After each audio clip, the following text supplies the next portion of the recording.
Welcome to Big Wolf and Little Wolf by Nadine Brun Cosm and Oliver Telek. Read to you by, of course, me.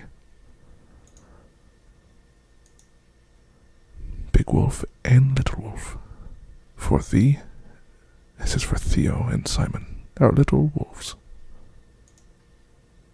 Oh, and don't forget Lena. Big Wolf lived alone under his tree at the top of a hill. It had always been that way. Then one day, Little Wolf arrived. He came from so far away that at first he looked no bigger than a dot.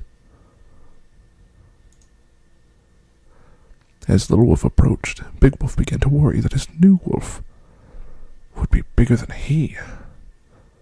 But as Little Wolf climbed up the hill, Big Wolf saw that he was small and felt reassured. He let Little Wolf climb right up to his tree. Little Wolf stayed under the big tree at the top of the hill for the whole day.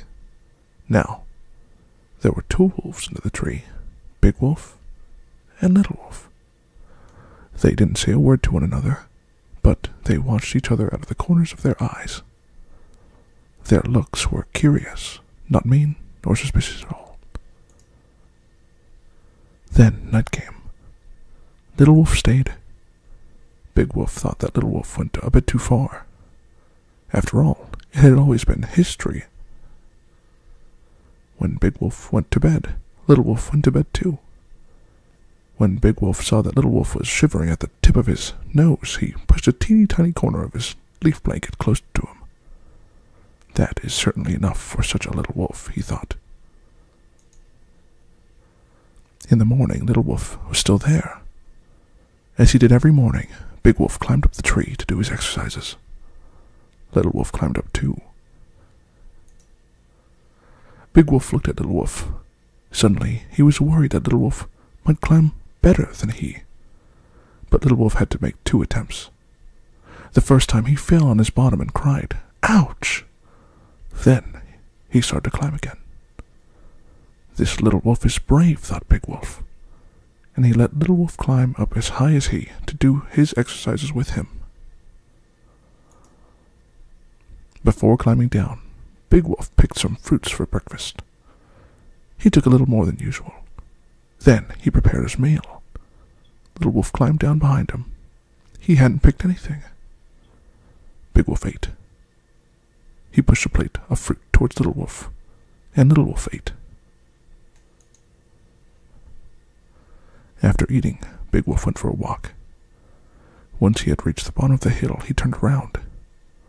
Little Wolf was still there under the tree. Big Wolf smiled. Little Wolf really was small. Big Wolf crossed the field, the big field of wheat at the bottom of the hill. Then he turned around again. Little Wolf was still there under the tree.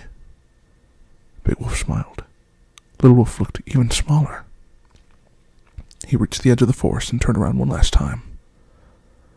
Little Wolf was still there under the tree, but he was now so small that only a wolf as big as Big Wolf could possibly see such a little wolf under the tree that was there. Big Wolf smiled one last time and entered the forest to continue his walk.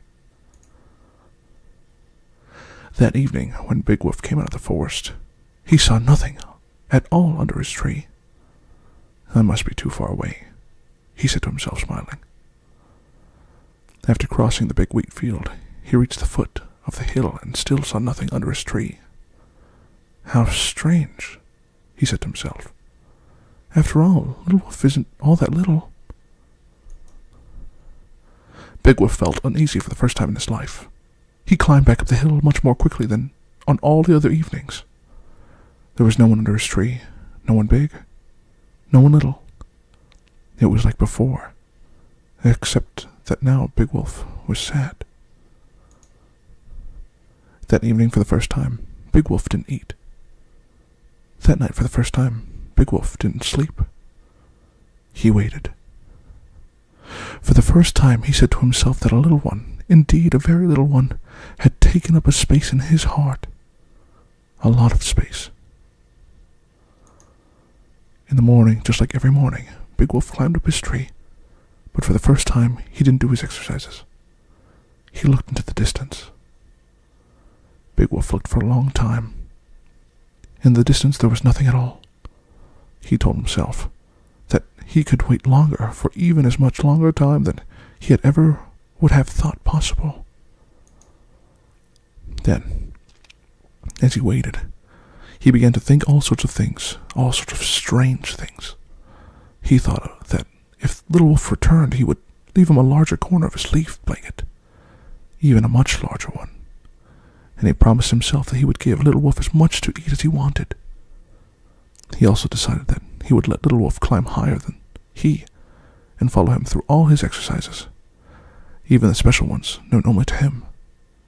He thought about all of that and many other things too, as he continued to wait. And then, in the distance, a tiny dot appeared. But the dot was so small that only someone who had waited as long as Big Wolf had waited could think that the dot was someone approaching from far, far away. For the first time in his life, Big Wolf's heart beat with joy. In the distance, the little dot grew. "Let's see if that little dot is the Little Wolf," said Big Wolf. And he told himself, "Even if he's much bigger than me, so what?" But he wasn't bigger. He was still just as little. It was definitely the little one. Little Wolf climbed up the hill and sat down under the tree. "Where were you?" asked Big Wolf. "Down there," said Little Wolf without pointing. "Without you," said Big Wolf in a very small voice, "I was lonely." Little Wolf took a step closer to Big Wolf. "Me too," he said. "I was lonely too." He rested his head gently on Big Wolf's shoulder. Big Wolf felt good. And so it was decided from then on, Little Wolf would stay. The end.